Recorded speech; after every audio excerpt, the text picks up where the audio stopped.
Would you concur, Greg, that this is the most effed up situation in football? Absolutely. And I think I tweeted that out yesterday after watching the offensive film, that it's just it's a bleeping crap show on offense. I never thought it would get this bad for this offense in particular. I mean, this is as bad as I've seen an NFL offense. This is worse than the Matt Patricia offense.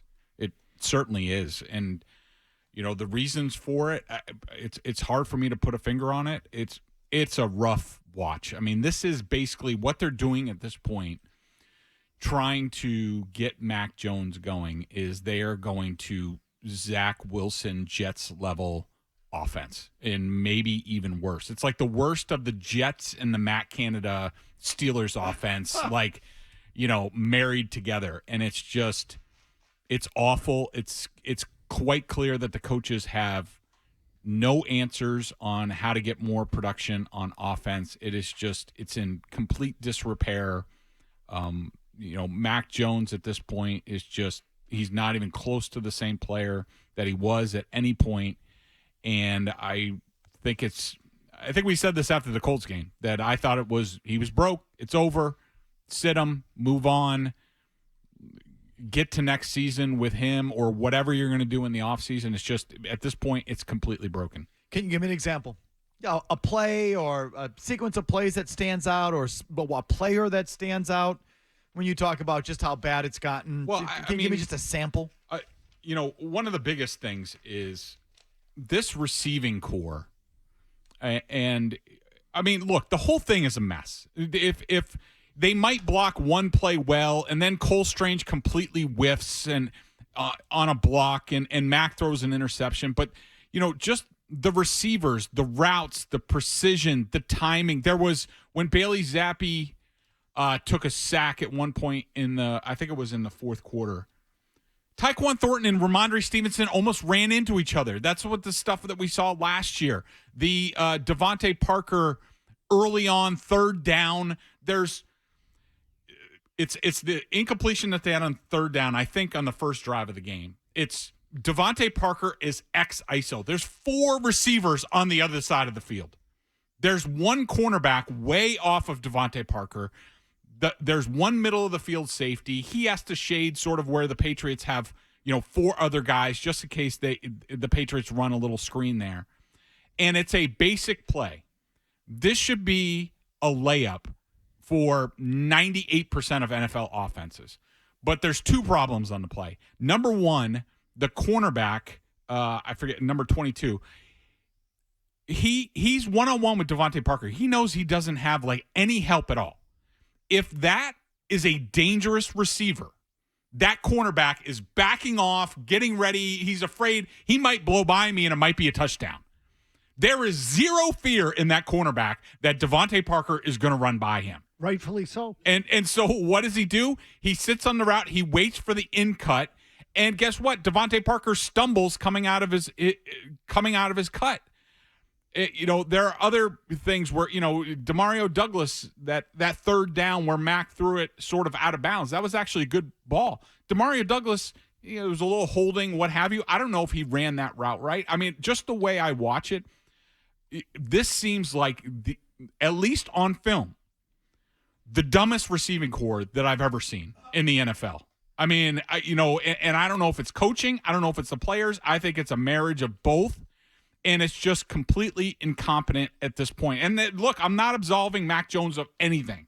Thought he should have been done after the Colts game. Should certainly be done. I'm not even getting in any sort of zappy argument. Whatever. Mac Jones is cooked. He's cooked. He's done. Okay, but why aren't you getting any sort of zappy argument? What would you like to argue? Well, we'll get to that. Never mind. Okay. Sorry. Go ahead. But, yeah, I just think that it's – the whole thing is completely broken. They can't even run basic plays. It is the worst offense I've ever seen in the NFL. Now, I haven't watched everything. Situation at any quarterback in football the last 2 years. And, I'm saying it. Chris Sims is saying it. Dan Orlovsky is saying it. It's just I don't know how it's fallen to this point. It's a marriage of personnel, coaching, all this stuff. It's just completely broken. Since Greg mentioned Orlovsky, can I just share that tweet with you? Oh, yeah, go ahead. I was just going to read it myself. Because you have it. Okay, never mind. Go. Well, but first of all, Bedard's tweet. Patriots offensive film was effing brutal. And he spelled out the word. Not sure even what to say at this point. Orlovsky's tweet. The Patriots offensive tape is absolutely awful. Poor designs, poor timing, poor spacing, poor details and execution, poor rhythm. Guys doing things differently consistently. Very little why to doing things. It's about as bad as it can get at the NFL level. Your thoughts, Mazz? Oh, legit, I agree. and also the Chris Sims comment on top of it. Like, you add it all together. They're all saying the same thing. Everybody's saying the same thing. It's the worst thing I've seen. So my point is, this is now a widespread national pandemic. Everybody looks at it with regard to the Patriots and says the analysis is all the same.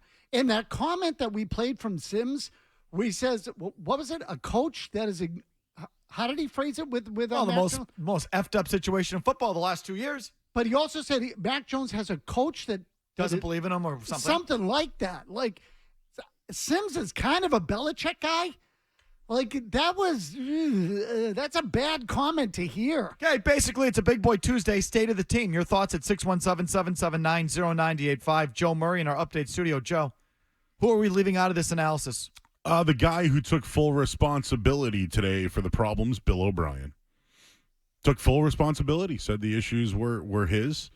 I always felt this way going back to Alabama. I'm not going to take a victory lap, but I said that was not going to improve, and it hasn't. But is all the issues Bill O'Brien's fault? No, and clearly there's a talent issue on the team. That's what we're coming away with. I just don't think they lost the game this week because of talent. Like that's just how I feel about it. Like No. You're right about that. This is one of the few weeks where you could say this is not about talent. The Giants don't have better players than you, or they're not any worse. You can say they're the same. So this was not a talent thing. This particular game. Go ahead. Yeah, and just not going for the win. It just shows that the coaches they didn't want to win this week. Therefore, what are we doing anymore?